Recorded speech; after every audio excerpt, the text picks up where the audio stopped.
I want first, right? Yeah, you're right first. I don't want you to like swing at me and everything. Yeah, go for it, go for it, go for it.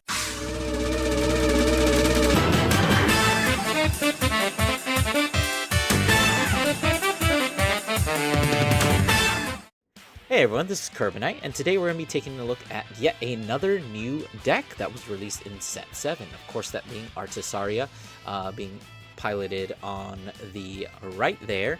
And then on the left, we do have, Nightrose, which, honestly, I haven't had a lot of Nightrose videos on the channel, so I think this might be like the second time. But the deck is relatively unchanged from when it kind of first released. I think the only changes that have really been made are actually the what's it called, like the soul in front, which kind of fixes some of the soul issues that the deck tends to have. Anyway, so looks like we do have Nightrose going first, which is not where you want to be as a stride decks. That you always want to be going second. Could be being Artesaria riding into their grade 1, searching out is that the Shout in Shadow? Honestly, I can't really tell them apart yet. I think I've fought against Artesaria exactly once, and I still can't tell them apart. Anyways, gonna be using a pressure that we discarded for the ride line, as well as our starter skill, in order to draw an additional 2 cards there, and just gonna be swinging in at the Vanguard for that 8k, hitting into a heal trigger there. Obviously not gonna be proccing, just damage checking that Brave Shooter there. Not really a lot that Artesaria can really do on their first turn. I mean, they do play Yuika, so I suppose you could rush with those, but I feel like you don't really have anything until you get to grade 2, which is the case for a lot of decks, and particularly lyrical decks.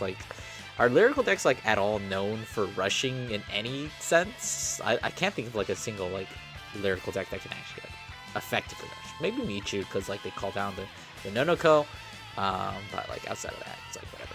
Anyways, passing back to Nightrose, we're going to be discarding that Nectar of Sensationalism, calling down a Marauding Shade, and actually deciding to hollow it to get that extra 5k, which is going to make this break over a simple 5k guard here, which can, I guess, kind of prompt a no guard here. So we're going to be taking it, and we hit into a front trigger there. One of those new soul in fronts just came out of Set 7 for Lyrical. Swinging into the Vanguard for 10k. It is going to be a trigger to pass, but it is not going to be hitting.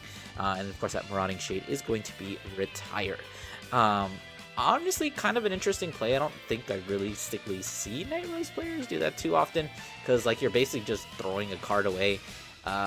In some sense, it could technically work in this matchup, and I mean, you do have a decent amount of things you can do, because obviously the biggest thing that that Artesaria has going for it, of course, is that lock ability. But Nightrose is definitely a deck that has a lot of ways that it can kind of play around it, and obviously Hollow is one of them. Looks like we did discard yet another new card from Set 7, that being the Rainbow Cyclers, or the Pride Cyclers as people sometimes call them. Soul Blasting to 1 in order to just add a Persona ticket. And then another card, which I don't think we've really seen on the channel since Coral, the Valifer, Soul Charging 1 and then Counter Blasting just to draw a card. Pretty good card, I would say. But unfortunately, there's not a lot of decks that can effectively take advantage of it right now. We're going to be seeing it used with another combo play, putting that Lyrical Cycler there, getting yet another Persona Shield ticket.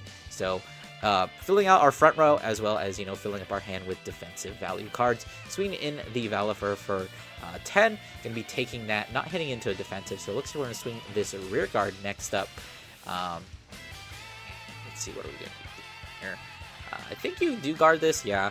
And then the Vanguard, if you have the 15k, I think you just drop it here, but if you don't, I think you just eat this. It's kind of unfortunate to be at what's it called, 3 at this point, but ooh, looks like we're going to see a critical trigger off the top there. Going to be eating 2 damage here, a front trigger, and thankfully the second damage is actually a heal, so you are going to be able to go back down to 3. But still, as a stride deck, you kind of don't want to be in this position. You're already slightly slower than your average deck, especially going first. You have a grade 3 turn here, which probably isn't going to accomplish much.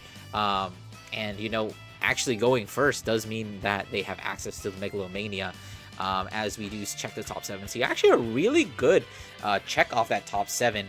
Going to be adding the Negrobone, or adding the Alvina and then milling the Negrobone. which you can always just, call the Avina, call back out the Negro Bone, and just, free draw, just like value, man.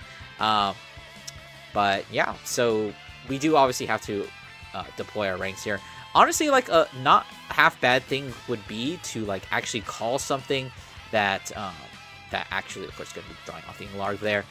Call something that can get itself off board if you really are like kind of afraid of the lock. Although it's not like overly impactful. I mean, it's like impactful in the sense that your next turn is going to be like a 2-attack turn if you do get your board locked or like 1 rear guard.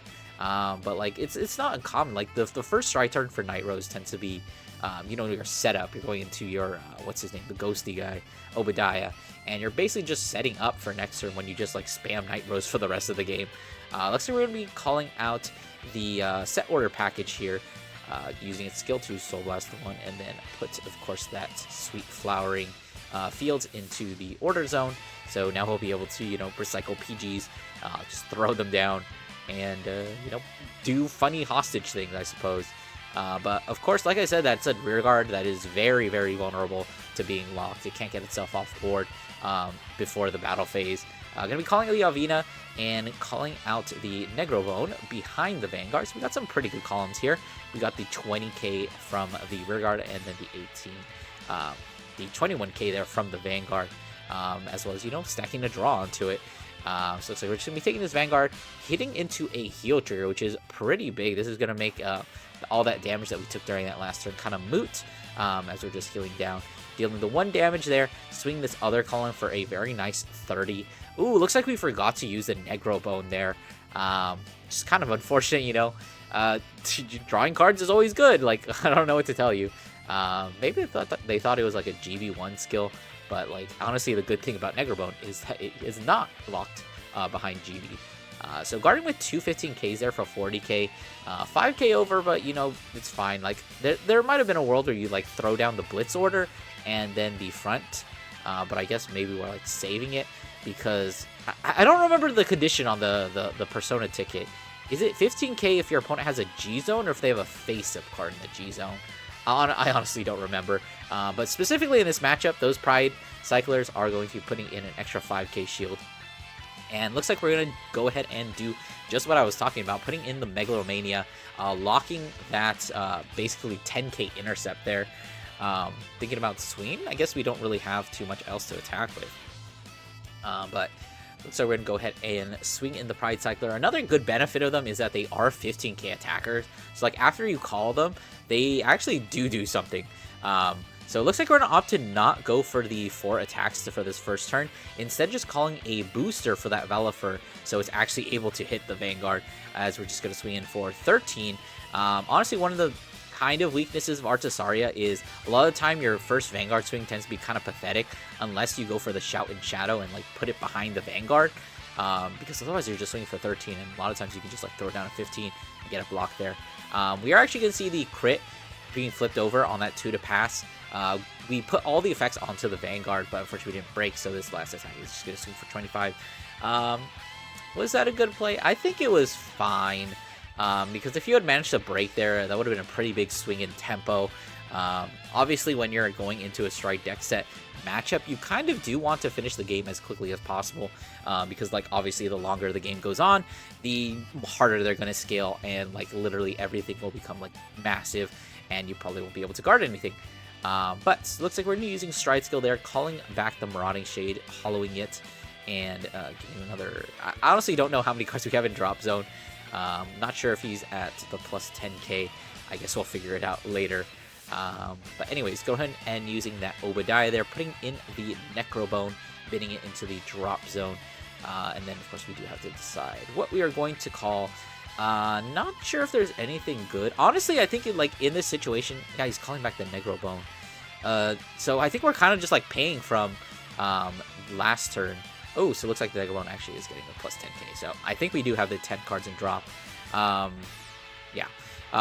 So I think what we should have done is if we had actually retired the Necrobone like we were supposed to, we could have called it off of the Stride skill and then use the Obadiah to call back the Marauding Shade. We would have gotten an extra 5k power onto that column, which, doesn't really matter too much. Like, you're almost guaranteed to push like 1 damage here, just because Artesaria does need that CB, and I don't really think they have access to counter charge. I mean, like, Lyrical in general doesn't have any counter charge, so they are going to be like having to like take at least 1 attack here, as we are going to be seeing a front trigger there, to make this Marauding Shade absolutely massive. Swinging in, honestly, there's probably an argument to just like swinging in at one of the rear guards, but looks like we're gonna just swing in at the Vanguard. Yeah, honestly, like, your stride decks that you could afford to like kind of stall the game out. I don't think you realistically need to give them the CB. Like, you could literally have them have a no turn just because, you know, Artesaria needs the CB. But the only, I guess, downside of that is like it forces them into like another lock turn, but you're basically just burning another lock turn at that point. But you know, the 1 CB means that they're going to be able to actually, you know, make the attack here. And considering that this is the second turn for Artesaria, that means they are going to be able to cap out their turn at 5 attacks. And then adding a Persona Ride to that makes this extra scary, just because it's like, whoa, you get an extra, you get 2 15k tokens that are now 25 when you call them into, obviously, the, what's it called? The front row. Looks like we're going to go ahead and use Artesaria's skill, putting from hand, putting a Shout in Shadow there. That's going to allow us to summon the Shadow Army token, and then of course we're going to draw 1 off the Shout in Shadow, and then a second card because we placed it from hand. So it looks like, I think we should still have the other Megalomania in the drop zone. I think we probably discard it, because we searched both of them from Rideline if I'm not mistaken. So it's kind of just there in our back pocket if we ever want to use it. Honestly, wouldn't have been the worst here, because like Nightrose's second stride does go into like, you know, the stride Nightrose, and if you're locking another one of their front row rear guards, then that kind of like puts them in a situation where they can get the 3 attacks, but it's a super awkward situation because they have to call to the same column. But at the same time, maybe you want to just save that for a little bit later. Obviously, like the first Nightrose stride is not the most threatening.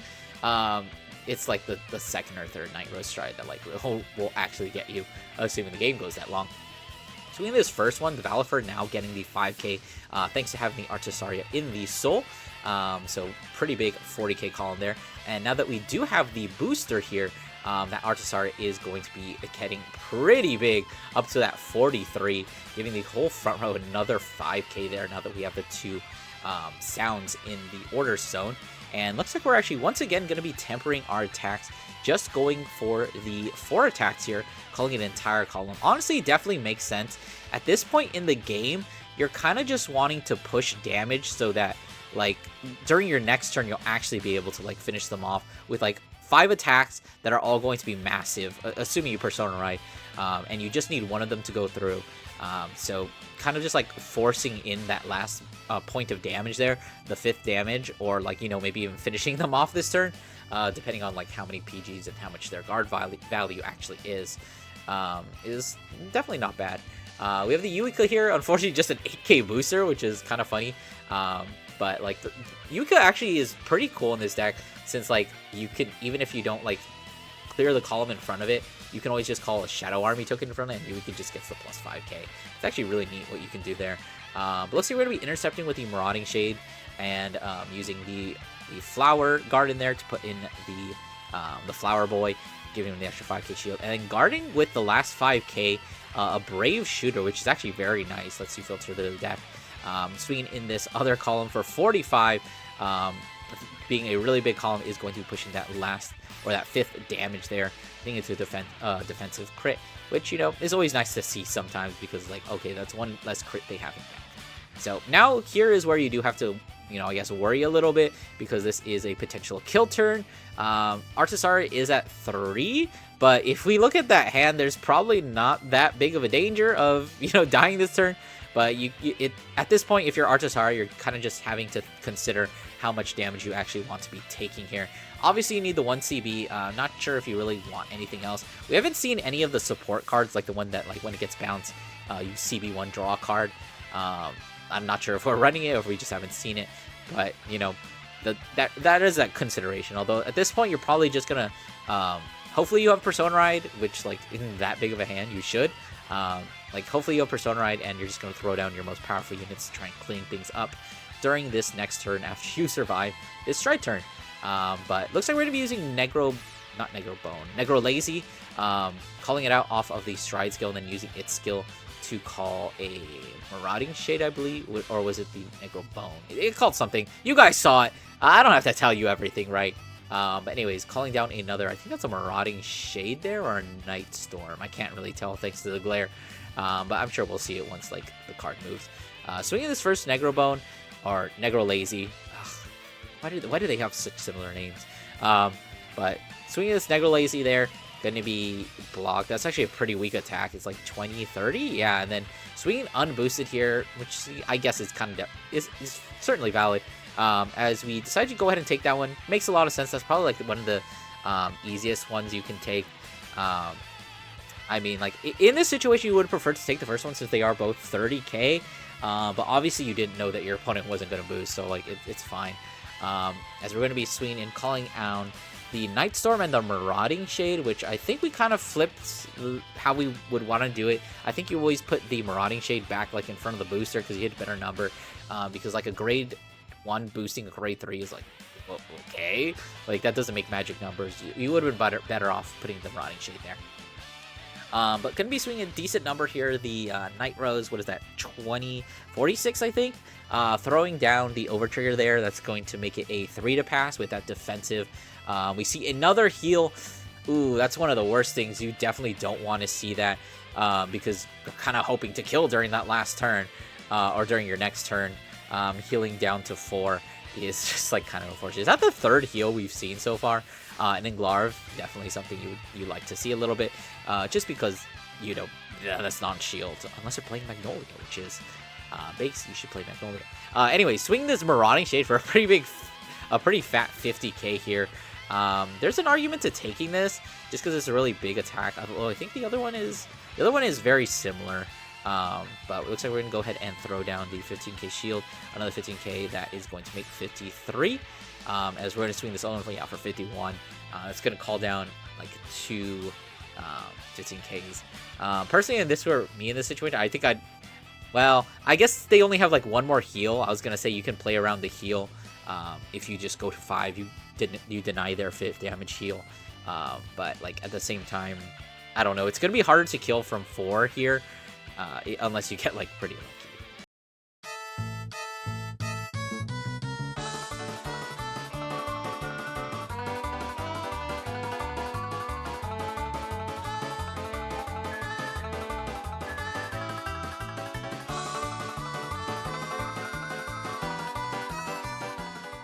Okay, so it looks like we're going to throw down the Persona Shield, which is going to be that 15k guard here. And we could theoretically just throw down the other Persona Shield. But we're just going to throw down the 15k guard in order to make it the 53 to block that 51. Alright, so let's go ahead and stand here and draw, retiring the Marauding Shade and the Night Storm there. Are we going to use Nightrose's skill to get the 15k intercept? I guess not. Are we like scared of what's it called, Megalomania? I don't think there's ever any world where like Artesaria goes for Megalomania here. Like this is their kill turn. They're trying to kill you here. Probably just gonna summon like you go for another Shouting Shadow. As we are going to Persona right here, so looking to be a pretty powerful turn. Just kind of have to decide what we want to actually call down here. Well, we do have these Shadow Army tokens, which are probably like your best attackers in the deck, unironically. We just kind of have to decide what's going to be put into that last column. And it looks like it's probably going to be another Shadow Army token, because as we are going to see, get another Shouting Shadow there. We'll be drawing the 2 cards, getting 5k to the Yuika there now, making that a very nice 38k column. Like, that's pretty good. That's a very nice magic number that calls for 2 15k cards. Of course, the other one also being pretty good there. Using the Caliburn to draw 2 cards. Kind of interesting. Although, like, you realistically don't need, like, the counter charge right now. Like, you're using 1 counter blast per turn. Like, especially in this board, you don't need the soul, you don't need the counter charge. I guess you might as well use it, like, trade it in for, like, extra shield value, possibly. But you do run the risk that, you know, you draw into the triggers that you were hoping to hit for this kill turn. But it looks like we're going to swing our Shadow Army token unboosted here for 25, calling down that 15k guard, swinging this other column for 40, which is going to push that 5th damage yet again. But once again, it's another defensive critical trigger there. Very unfortunate. Going to make it much harder to kill from this point. But once again, we have Artesaria swinging for that 43, giving the 5k to the front row, and then calling a full suite of Shadow Army tokens there. Going to be PGing the Vanguard. A little unfortunate, so like, definitely did not want that. I think, did we see that off the drive check? I don't remember. But going to be discarding an Englarv. Yeah, we should still have the Nightrose, so that's going to be our, what's it called? Our strike cost. Ooh, seeing another, I think that was another Shout in Shadow. Not what you want to be seeing, because, you know, more non-shield as we swing this other column now for 43. Which is going to be calling 25? It's normally 30, 35 minus 10, so yeah, 25 K guard here. Unfortunately, Nightrose still does have quite a few cards in hand. And these numbers I don't think are going to be big enough to like hit over a defensive, as we're going to throw down the front trigger, so we'll just need another 5k guard here. We could even use the Flower Sweet Garden, but looks like we're going to use, is that Ghost Chase? Well, I mean, they play Ghost Chase, so it's not uncommon. Bouncing back the Alvina, I guess. I'm also just realizing that they forgot to use Negrobone yet again, which is like, man, like, you call those things for a reason. You just use the skill. And then this last attack for 45. And I think that's another 25k guard, which, you know, is 2-card guard. He's got plenty of cards in hand. The only thing you really have to consider is if they have non-shield. But nope, looks like it's going to be hit with the second PG for the turn. I guess we weren't able to do enough threatening attacks to like knock all the PGs out of the hand, or we honestly saw a lot of them off the drive check, honestly. So now now that the turn has passed back to Nightrose, Artesaria is definitely in the hot seat here. You're at 4 damage. You're looking at the second Nightrose stride, and things are definitely not looking good for you, because now the power is going to be pretty strong, and you're going to have to, you know, hard guard a lot of it. Like, I don't know how many PGs Artesaria has used, but like, hopefully if you have like maybe 2 or 3, things will be fine. A little bit of a cut here. My apologies, my camera actually ran out of battery. These two players were playing for so long, as you can probably tell by the length of the video. They were playing so long that my camera just ran out of battery, so I had to switch over to my phone just to like record the last bit of it. And obviously while I was setting that up, the game would just kept continuing. Swinging the Negro Lazy, boosted by the Negro Bone there. I suppose, oh yeah, we called it off of the Alvina that we bounced back to hand. Not sure what's up there in that front row. Maybe just like another something that we called off the Negro Bone, Negro Lazy. Yeah, it's a Night Storm. I guess we called that off of the Negro Lazy. Obviously, I don't remember too much. But this Negro Lazy hitting for 38? Really cringe number. I think there is a world where you take this one, just because like this is probably the safest one. You could probably count crits, just because like the next attacks are going to be bigger. Is that 38? No, it should be 38. Am I missing something? Because it should be hollow, that's 23, and then 3 face-ups, that should have been 30 bits. So was that an overguard, or am I just dumb? Not sure what happened there. But anyways, swinging in the Vanguard here. We do have the Elementaria, so that's going to save us 1 card in hand. But at the same time, these 2 last swings are going to be really massive. We see a PG off the drive check, a critical trigger, which is definitely not what you want to be seeing. But as long as he doesn't get another crit, you should be able to live. But that over trigger there is essentially just going to be another crit. Not only giving that 100 million there and the crit, and you know, the front row plus 10k. Ooh, if you can, obviously you guard the one that you can, like the one that's not 100 million, unless you have another PG, and then you do have to take the other one, unfortunately, in this situation. So you do have to bank on a 4th or 5th damage heal. The one good side about checking Bless Favor here is that your opponent heals down to 4, so that does put you in heal range for both of your damage checks. But unless you have enough to guard the, you know, the attack that is strong enough, or you have enough to guard that other one, But looks like we do actually hit the heal trigger there. So going to be healing back down to 5. But this is going to be another 2 crit damage with 100 million. And looks like we're not going to be able to block that one. So I hope you guys enjoyed the video. Don't forget to do those YouTube things. Like, comment, subscribe. And I'll see you guys in the next one.